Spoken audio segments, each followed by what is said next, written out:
Welcome back. Well, yes, as you've seen there, we've got His Excellency Professor Ben Ayade, Governor of Cross River State, joining us this morning on Sunrise. Good morning, Your Excellency. Thank you for joining us today on the program. Good morning. Thank you. Well, we'll start off with where you were yesterday at that launch, because going through some of the dailies today, some of the concerns were, as much as they were glad to see all of that produce in the sector at that time, but questions concerning sustainability, how is that going to affect is it, or should we expect, and how soon, that it impacts positively on the price of a bag of rice out there in the market? So what's the thinking concerning all of that? Sustainability is critical. Indeed, the quantum of rice, over 1 million bags of rice in one location, is actually very commendable. And I'd like to commend Mr. President on this. But in terms of sustainability, what is required is to support agriculture through a semi-industrial process towards achieving agro-industrialization. Smallholder farmers will only get sustained if this anchor borers program is sustained. But where there is a change of government in the course of time after 2023 elections, and these people have not reached a stable production limit, this may not be sustainable. And that's why my strong recommendation is that we should institutionalize the principles of agro-industrialization, which means, take a typical case of Thailand, the infrastructural responsibility towards agricultural farmlands is the responsibility of government. Government provides irrigation services, it provides all forms of training to farmers, provides fertilizer support and uptake. The farmer has a responsibility of nurturing his farm only. But in Nigeria, he gets money. From just small money he gets, or that money from central bank, that's the same money he does the tilling, the land clearing, the plowing, the planting, the harvesting, the milling, and then the selling. That is too much for a small farmer. So to make it sustainable, government will have a robust program to uptake some of the responsibilities that otherwise are being held by these rice farmers. These big pyramids come from an organized effort. By example, the Kebbi State Governor, Jigawa State Governor, and all the deliberate efforts of the food security program of Mr. President. How sustainable this is, unless we institutionalize it, it can be successful in this regime and start failing if we don't have a proper government that is coming in 2023.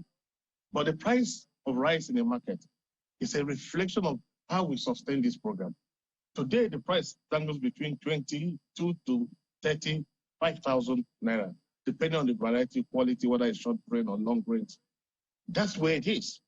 But I think that for us to sustain this production, in spite of the fact that there's a speculated report that about 2 million metric tons of rice is still illegally imported into this country. If those borders are closed, and we make a law that no foreign rice in the Nigerian market, but I think definitely becomes sustainable when everybody becomes dependent on local rice. You know, yes, you were given that presidential honor for what you've done as well in that rice value chain. And then we've seen you just now mention some states, and we've also seen state-to-state dealings at the government level with this product. So the question then is, where is the private sector? Because shouldn't they be the ones also driving some of these things, which will perhaps to a large extent, if you agree, address that sustainability question? Oh, you're definitely right. And that's why I have advocated that instead of having an anchor borers program, perhaps we should now advance to an anchor farmers program, where there's a major private sector farmer, perhaps 2 or 3 per state, where we have predominance of rice cultivation. Now, when you have an anchor farmers program, we know that there's a major farmer, for example, in Ogoja, Cross River State, and he gets all the massive inputs, long-term loans, and supporting with all the irrigation and agro-industrial infrastructure. Then it becomes sustainable. It becomes a private sector who would now do a smallholder scheme that are all aggregating to him at the aggregation center and as a matter of fact, the processing center. I agree that government cannot continue to drive and lead the rice revolution. It gets to a point where the private sector should take over, and it's gradually happening. Dangote, for example, is coming into the rice game. Most of the rice mills are privately owned. Most of these farms are privately owned. We at governors level only come in to be able to create a direction, a focus. And I had mentioned those two states because the two states have the official position of the government under the Presidential Task Force on Rice to be able to drive the rice production process. Not necessarily because they are governors of those states, but because they chair and head and drive this rice revolution program. On my award is the application of technology to bring value. The footfall of rice production cannot increase when we continue in the atavistic way we do. For example, somebody is still growing rice with seeds. The factors that govern the growth, harvest, and yield per hectare dependent on so many variables. Example, if the seed itself is dormant by nature, if the seeds fall on a barren soil, if the seed has such a thick shell, if the nutrients in the monocotyledon or in the cotyledon of the seed is worn out, if the seed is poorly stored. And so Nigeria's yield is about 1.5 to 2 tons per hectare because the primordial approach is so rudimentary. It's as old as history. But technology has come in to make provision for all of that. In the process you find in Cross River State, we have a structure and system where our seeds are produced by ourselves. And seed means that we'll be able to reduce the water content to as low as 12% and store below 80 degrees centigrade so that the metabolic activities of the seed is arrested until such a time that you do the planting. It is when you plant that there is merismasis occasioned by the seed trying to germinate. So the stem comes out. When it comes out, as soon as it starts to grow in leaves, the xanthophyls and the yellow carotenoids will help in photosynthesis. The plant can become self-dependent. But where the seeds are already depleted in nutrients because of long storage, the stem will not be able to germinate. So the factors that govern the yield of a land, a hectare of land, are controlled by seedling method. And that's why the seedling technology, which means don't grow rice with seeds, grow with seedlings. That's the technology all over the world. It's still in Nigeria that we're still cultivating with seed by broadcasting. That is actually very, very unproductive. That is what gave me my award for bringing innovation and technology and digitalizing agriculture. And that's the way to go.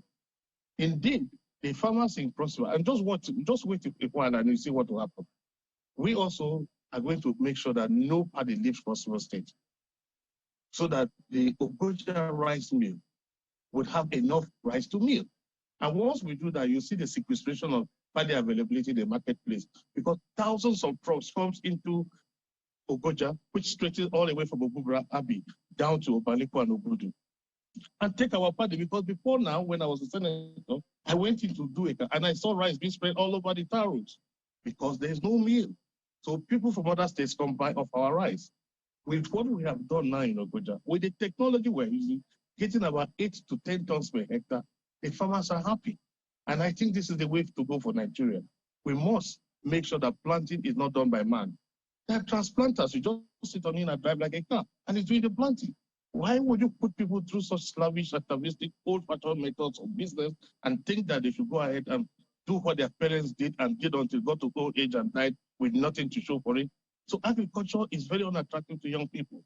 And that's why we have a Green Millennium Program in Cross River State to ensure that we bring in the densification of young people to see the value and beauty and the wealth that comes with agriculture when it's supported with technology. So technological revolution in agriculture is what Cross River is bringing to the table. And basically that's the philosophy to drive a sustainable agricultural program because nobody will continue to go the way we are going, including the new technology, which is fertigation, drip irrigation, pilot system where you do broadcasting using modern irrigation technology. We can't continue to wait on rain-fed irrigation as a means of growing rice. Well, Your Excellency, rice is just one of those things that that forms issues around the economy. It's just one of many elements in agriculture, which is just one of many elements in the economy. And you would, of course, be aware that the opposition party, the leading opposition party, the PDP, as far as they are concerned, have scored the federal government very, very low in terms of the economy. I'm sure you have seen or heard about that communique. How What's your take on that? You were in the PDP before, and now, you know, with the scheme of things and all of the information available to you, what's your take on their reaction so far? Well, I think the problem with our country is that they carry politics beyond the boundaries of reason and logic. Party and party politics and elections, I imagine, should start ending as soon as elections are over and come together as a country to drive prosperity and set up a prosperity corridor for our younger generation. Now, the 21st century illiterate is not somebody who cannot read or write. A 21st century illiterate is a critic, because in the 21st century, critics have moved to value addition, add your value. So basically, PDP's comment comes from the point of an illiterate 21st century person. Otherwise, you should rather be articulating what you can do in a public domain to add value. As to say you start the government very poorly, whether in terms of post-sufficiency or general economy, and then rice is just one simple example. Government is having an expansive program, 21 different crops and the associated value chains. I take poultry, for example. Cross River State has a big factory, Kalachika, produces 24,000 birds a day. We are filled to the top with orders that we can't even meet. We need at least 40,000 farmers across the board to be able to grow maize and soybeans for uptake to our pig mill, to be able to process the pigs, to pick the chicken in the poultry farm, for them to be transported to the poultry slaughterhouse for processing and onward export, particularly with this African continental free trade area they were reached. The Gulf of Guinea is prostate and dependent on foreign inputs, particularly protein intake, even from France. So this government, President Muhammadu Buhari's government, has created a massive superhighway of opportunity in the agricultural value chain. That is enough to catalyze the economy. But where people look at this Christmas, a lot of hampers these days, people are moving away from teas and cans and imported food and the rest and replacing it with local rice. Cross River State was delivering only local rice as our hamper. We never bought any canned food or anything that is sophisticated. We stayed with the rice. So if you stay back and just be a critic instead of somebody who is adding value, you continue to see it from the negativistic prism, because that's how you think, because the failure of the existing government gives you a chance to succeed. And that is what has kept Nigeria and Africa where we are. Elections in every 4 years. Where can you plan for a nation of our size and magnitude in 4 years? And within that 4 years, 2 years is spent on election, 1 year before and 1 year after. First one to get the election, one after it to be in court. So you basically have only 2 years to run a government. So if you look at President Muhammadu Buhari and the associated pressure that has come, which he inherited from the insecurity that he inherited, he has done magic to stabilize the nation as it is, reduce the banditry. Do you know the investment in technology to be able to sustain, control, and deal with ISWAP, Boko Haram, and all the international conspiracy? Well, Your Excellency, there are some figures to some of the claims that the opposition party is making concerning the economy and all of that. We'll get into that when we return from this break, Your Excellency. So please stay with us.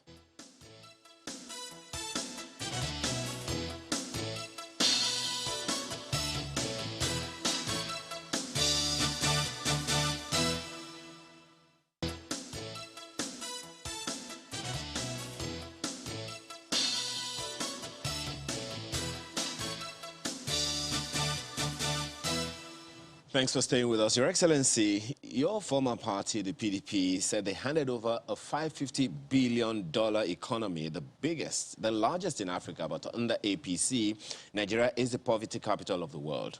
In 2015, under the PDP, the exchange rate, official exchange rate was 198 naira to the dollar. Now, under the PDP, it's almost 500 naira to a dollar. In 2015, unemployment rate was 7.3% under PDP. It is now 33%, one of the highest in the world under APC. In 2015, the pump price of petrol was 87 naira per liter. Now it's 165 naira with potential to rise in the year and climbing under APC.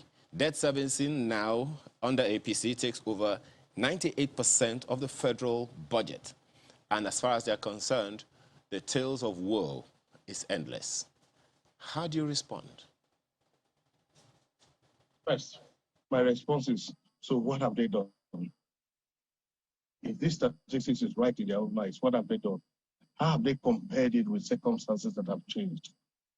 How have they compared it with the associated indices that have its clear indication that the whole world itself had gone through a huge global recession? If I hold this data correct, the first question I will ask is, for them who are in the PDP and looking at it from the PDP point of view, what have they done in their states that have made a difference compared to most of the states in APC that have structured programs in a place that's lifting their people out of poverty? The data may be what you have said, but the reality is that under the circumstances we find ourselves, massive COVID influence leading to a shutdown, global shutdown of the world, associated with the ISWAP and indeed the Boko Haram crisis coming in from Afghanistan, leading to the fact that the occupation of the northern part of Nigeria and the deliberate discovery of certain essential elements that of great industrial significance, industrial minerals, leading to a deliberate international conspiracy for the occupation of northern part of Nigeria for the extraction of essential minerals, brought severe pressure. Perhaps if it was not Buhari's administration with his military background, this country would have collapsed completely at this stage. People don't know that because if you have been able to avoid a risk, nobody can see it because it was avoided. I think that situation could have been worse. Today, the APC government is coming up with a robust program. We have 42 billion tons of bitumen deposit in Nigeria, making us the third after Canada and Venezuela. This government has a robust plan to put in place a proper bitumen processing plant, which has never existed. I don't like comparing with PDP because PDP gave me the background and opportunity to be a senator and governor, and I will never denigrate PDP. I would prefer to speak as a nationalist. I would prefer to speak as a Nigerian. I would not want to speak on party lines because party lines is what has kept this country backward. We should think like a country. We should think like a nation. There's nothing wrong with the PDP government, the PDP people making inputs to bring value. The drop in petrol price is deliberate. I mean, the increase in pump price is necessary at this point. If the Nigerian citizens are properly informed on the cumulative impact, and if there's a cushioning effect, discussing with labor and reaching an agreement on how to progress. I also know that I stand with the masses at all times. So I will respond in the way and manner that the masses will also know that we stand with them at this point. But if we don't, all the neighboring countries are having very, very high fuel pump prices. And we keep ours as low as 87 as it then was. If we do that, smuggling will continue to be the order of the day. So you are actually subsidizing other countries, not subsidizing for your people. So President Muhammadu Buhari is recalibrating that to find a way how the excess monies from the subsidy removal will bring fat eventual value to the citizens. And that's why we have all these robust programs that are coming up aggressively. You know, time heals, and these changes are occasioned by the experiential development of the country. It takes even the UK almost 200 years to have a robust private sector and a good economy. So we're just 61 years old. This is all part of the growth process. So I think hefty generalization and excessive criticism based on data without actually sitting back to actually see how you can add value. You'll be funny. We have 3,000 tons of iron ore deposit in Nigeria. If we start harvesting and bringing value to those tons, it will replace this unnecessary subsidy we are putting into the oil sector, into the petroleum sector. If we ask that every oil company that is producing up to 100,000 barrels per day must have a modular refinery within 6 to 8 months, which is doable, there's just 95 million naira to put a modular refinery, and stop the export of crude oil, and stop the import of refined petroleum products, the dollar will start having strength. These are all the programs of the APC. This is why I came into APC to add value. This is why I think that they will realize that as a nation, we should rather come together and drive the process. A couple of issues, Your Excellency. Yeah? If I can just come in, pardon me. So if you're saying that you joined the APC to add value, are you essentially preferring a one-party state for Nigeria such that all opposition governors, if they want to add value, should come into the APC so that they can add that value? Are you proposing a one-party state? No, not at all. Not at all. But I also think that I need a fertile environment where my intellect can bring value. At the PDP, I saw intellectual sterility because we didn't have the platform where I can actually add value. And I think APC provides the ground, easy access to the president, values and additions and subtractions you do healthily, and nobody is suspicious. There's no overlord who thinks that he owns the party. There's a general feeling of oneness. Even though there's internal disagreement, they're always resolved at the last minute, as it was its own resolve. So I think that it gives me a fertile ground to actually develop Proginet. So back to that data. I mean, the data is clear. As an academic, I'm sure you know the value of having those figures out there, what we had before now and what it is now. I mean, that's essentially reality. Figures don't lie. In fact, some would tell you that it might even be worse than what the figure is telling us. So when you say that things could actually be worse, so Nigerians can perhaps appreciate your position, the position of the government in power, what's your definition of things can be worse in terms of pump price, security, the exchange rates, the economy, unemployment? What is the definition of worse? What would it have been if this government had not been doing what you say it is doing? It could just have been worse if President Muhammadu Bahari didn't come in to massively address the insecurity. Let me tell you what the plan was. ISWAP has a massive control over the area of Afghanistan. And for them, Boko Haram was like an opposition force. So ISWAP's responsibility gradually will claim that the province of West Africa is their natural inheritance.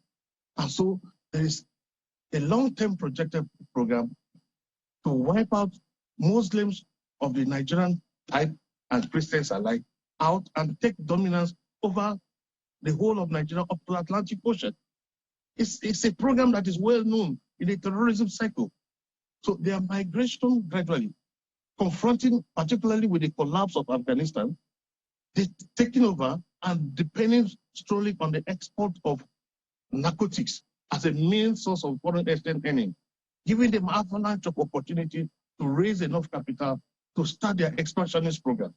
You can imagine the massive onslaught of ISWAP against Nigeria through from the north. Now, if you look at that implication, will you be even alive to start talking of a pump price, unemployment, and the rest? So President Buhari is dealing with a bigger picture. And if you're not on the driving seat, you just reduce yourself to mere academic statistics. But what he has done is to halt and repress the onslaught. And that, to me, is very essential. Security comes first. Section 14, subsection 2 of our Constitution provides that the welfare and security of the system is the primary purpose of government. Even before you move to welfare, security comes first. So he's been able to stabilize this country. We were going through a decadence of anarchy, resulting into full necrosis of the society. That's where we're heading to. So reversing that trend is a sufficient achievement. But because it's not tangible in material, calculable terms, people don't see it. But can you imagine if 3-4 states had the flag of Boko Haram stretching down into the central, north central, and approaching the southern belt? That could have happened. So it could have been worse. So where we are, reversing all of that sociological stoichiometry shows clearly that President Muhammadu Buhari understands. It was just yesterday that the governor of Niger State was lamenting, talking about the fact that those terrorists, the residents, are paying taxes to those terrorists. It was the same yesterday that he said they are grossly under-policed. That how can a state that has over about 10% of the landmass of the country have just 4,000 policemen attached to it? He said before that he's cried out to the center, nobody is listening to him, that they are almost being overrun by terrorists. Yes, and that's why I said it clearly and again, it could have been worse. But don't forget, before now, we had 4 states that were paying taxes to these terrorists. Before now, the whole of Borno and Yobe was no-go area. Before now, most of the communities there have started adopting the new faith. So this does not mean that because of the aggressive military action of President Muhammadu Bahari, it doesn't mean that we don't have isolated cases of the case of Niger State. I sympathize with the governor of Niger State. The reality is that this will come before the APC Progressive Governors Forum, and it will be addressed and the matter presented to the president. I also believe strongly Nigeria is indeed under-policed. I agree. I also think international circles, 10 people to one policeman. That's the international standard. But today in Nigeria, you have more than 200 people to one policeman. So it's almost impossible for you to police a nation of this nature, particularly coming on the wheels of massive unemployment as it is.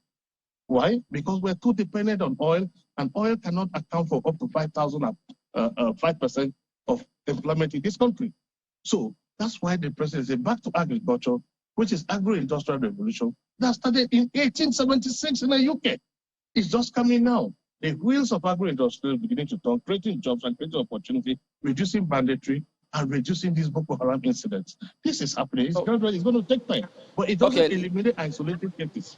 Let's talk about your state, because some persons have some disagreements about what's going on there. In fact, I see a document here which says that in 2018, you budgeted 18 billion naira for the Odukpani Spaghetti flyover. In 2010, 16 billion was allocated for that, while in 2019, and then in 2020, 8 billion naira was set aside for the same project. And they say that at the moment, they don't see anything tangible going on.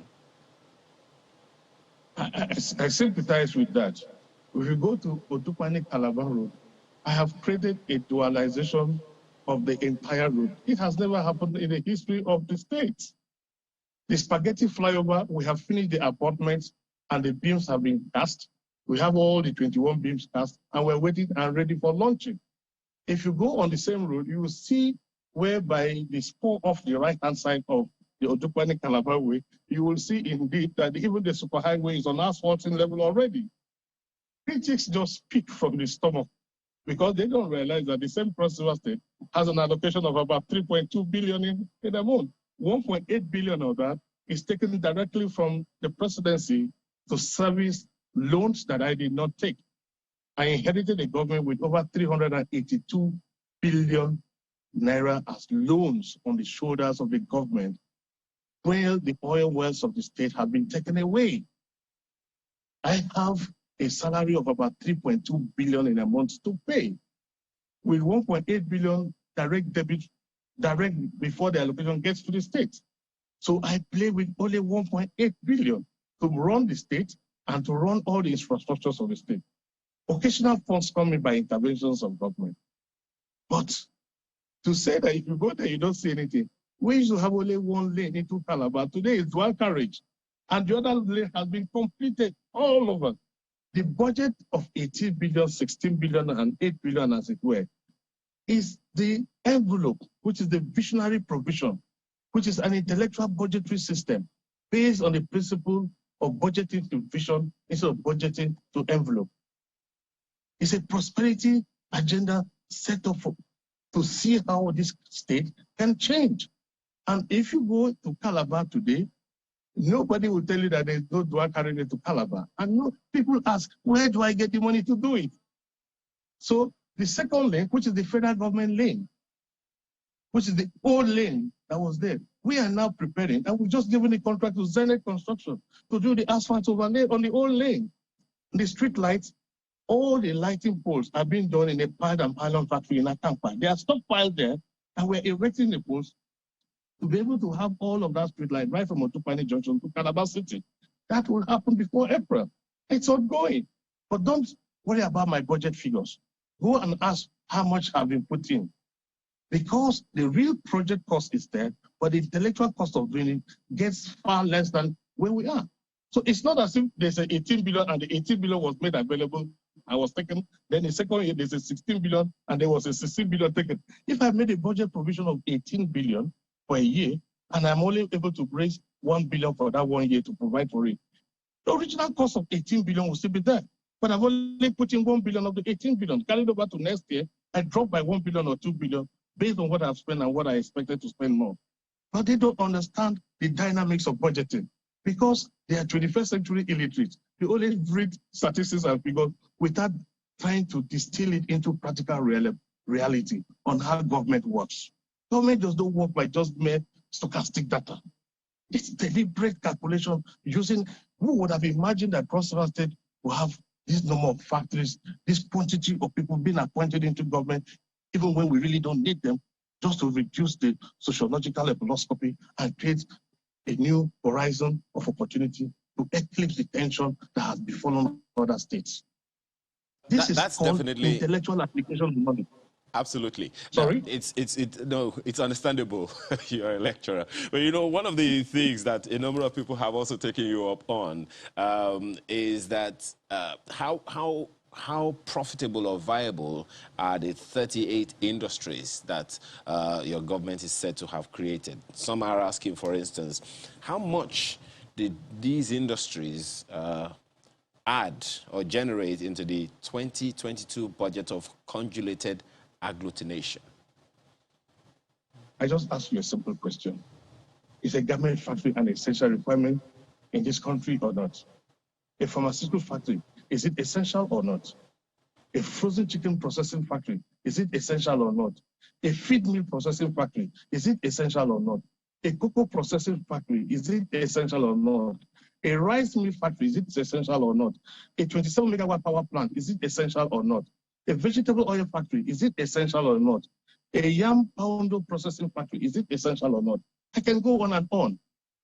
A government can only catalyze into existence these factories.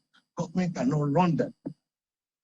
I am the first governor to subject my policy provided for me under the 2007 law, which provides for privatization. I subject my powers to a referendum to seek cross-invariance opinion about all of these factors that I've set up. How do we run going forward? Government can manufacture a private sector, but government cannot run businesses. It can create businesses. And this is where I have a problem. People say government has no business with business. In a third world economy, managing sluggish economy, I have an MBA. My master's degree in business administration focused on managing public sector, particularly in third world economies. To take a third world to first world within 8 years required a robust, expansive thought beyond the carrying capacity of the state. If I was looking at the state, I would have collapsed completely. So I resourced to my intellect. Yes, pardon me to jump in. We're winding down now, so we just want to see if we can ask you as much questions before we go in the next 2-3 minutes. Is it true that you want to run for president? I won't give a classic answer. I think the party that I belong to has a relationship. We have a family culture. And my historical background is clear. I don't ever throw myself up. But I think in the course of time, when people's historical background is properly analyzed, as a senator, I had 41 bills, which was the highest in the 7th Senate. As governor, the longest dual carriage road ever done by any governor in the history of Cross River, in the history of Nigeria, is in Cross River, stretching from Obaliku through Obudu, through Bekwara, into Ogoja, up to Iyala. The longest stretch that nobody imagined was possible. And it's not been on the news because I keep my things to myself. You wouldn't mind being considered for that position? I will want to be clinically pussyfoot on that. I think the party should take a decision based on zoning principle, which will be resolved as a party. We will look at the circumstance on ground and see what can stabilize and what age and person, character, integrity, and value will be bringing to this country to be able to create opportunity for the younger generation to begin to see that truly we're prepared to bring things and make things better. If I become available, so be it. I hope we're still... Pardon me, I hope we're still in the days when, I mean, classic yes and no will just do. I mean, are you interested? Are you not? So, I mean, you can just simplify. I understand you have that tendency to throw in the big words, but I mean, yes and no will do. So do you have the plans or not? To ask me to give a yes or no, it sounds a little you know that it doesn't fit in the 21st century as well. Oh, wow. 21st Okay. century is about preliminary explanations. Well, yes and no. They are still in the dictionary of the 21st century. So are you interested? I agree with you. Are you going or not? Let me say yes and no. Okay. If the family finds that I'm fit and proper, yes. If the family finds that there's a better option and that option fits into the zoning, of course I will stand by the party position. That's where I am. I'm a conformist. I work with the system. I've never been an aberrant and I've never been an outlier. I work with the system. Where the system becomes toxic, I take a walk. Okay. Lean liberty is better than part slavery. I'd rather be in my humble self than to force myself into a situation where I become a source of concern to others. I think it's also important, as we wind down in 30 seconds, to throw in this one about security. I mean, boat owners have been complaining about that Oron-Calabar route, saying that they get attacked, you know, by pirates and the rest, and they even pay monies. So is there something, are you aware of that, and are you planning to do anything about it? Well, incidentally, that's a federal road. And also, recently, the federal government, using the NNPC support fund, has provided and awarded a contract, I know to Sematech like 79 billion, and to Julius Baker, the other component. So I see that work starting very soon. Actually, we have basically community issues in terms of compensations and all of that. And I know that Governor Fashola, as today was, is actually doing very well as a minister for works to see that that compensation is dealt with in collaboration with myself as governor of the state. So I see that being fixed. We need that road because during Carnival, everybody comes Pardon through me, that road. Your Excellency, it's not the road, it's the waterways, boat owners. They've been attacked by pirates, and it's not the road, it's the waterway. That's why I've just set a committee led by Bobby Ekwenyo to deal with the issue of security on the waterways. Definitely, the problem is that these pirates stay inside the creeks. You need a flatboat. The marine vessels that we have for the Marine Police and the Nigerian Navy, who are doing a great job because NNSB is in Calabar, the Eastern Naval Command is in Calabar, but these guys hide in the creek. All right, pardon me, Excellency, we've run out of time.